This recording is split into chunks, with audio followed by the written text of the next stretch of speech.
ಆತ್ಮೀಯ H16 news ಅರ್ಥಾತ್ ಹೇ ಸಿದ್ದರಾಮ್ಗೆ ಸ್ವಾಗತ. ನಾನು ನಿಮ್ಮವ MI ಅಥವಾ ಮಲ್ಲಪ್ಪ ಜೋತವರ. ಆತ್ಮೀಯರೇ, ರಾಷ್ಟ್ರ ಮಟ್ಟದಲ್ಲಿ ನೀವು ನೋಡ್ತಾ ಇದ್ದೀರಿ BJP ವಿರೋಧ ಪಕ್ಷಗಳು ಇಲ್ಲದಂಗೆ ಮಾಡ್ತಾ ಇರೋದನ್ನು.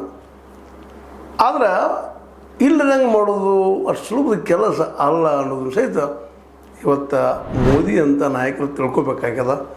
ಇವತ್ತು ಮಾತ್ರ BJP ಬಿಟ್ಟರೆ ಮತ್ತೊಂದು ಯಾವ ಪಕ್ಷ ಇಲ್ಲ ಈ ದೇಶದಲ್ಲೇ ಅನ್ನೋ ಸ್ಥಿತಿ ನಿರ್ಮಾಣ ಆದಾಗ ಹೊಸ ಹುಟ್ಟು ಆದರೂ ಆಗ್ಬಹುದೇನೋ ಅಂತೇಳಿ ಆ ದಿಶೆಯಲ್ಲಿ ಕೆಲವೊಂದು ಡೆವಲಪ್ಮೆಂಟ್ಗಳನ್ನ ನೋಡ್ತಾ ಇದ್ದೀನಿ.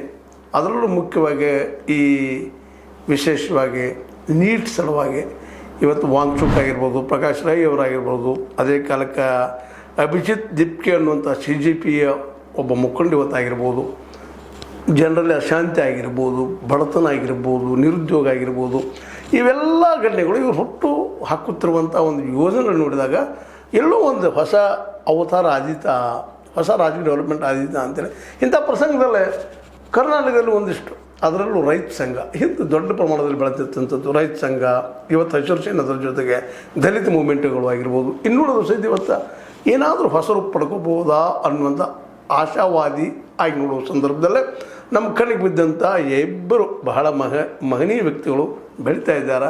ನಾವು ಭಾಳ ಹೊಗಳಲಿಕ್ಕೆ ಹೋಗಬಾರ್ದು. ಬಟ್ ಆದರೆ ಅವರು ಪ್ರತಿ ರೈತನಿಗೆ ಭೇಟಿಯಾಗುವಂಥ ಕೆಲಸವನ್ನು ನಿರಂತರ ಮಾಡ್ತಾ ಇದ್ದಾರೆ.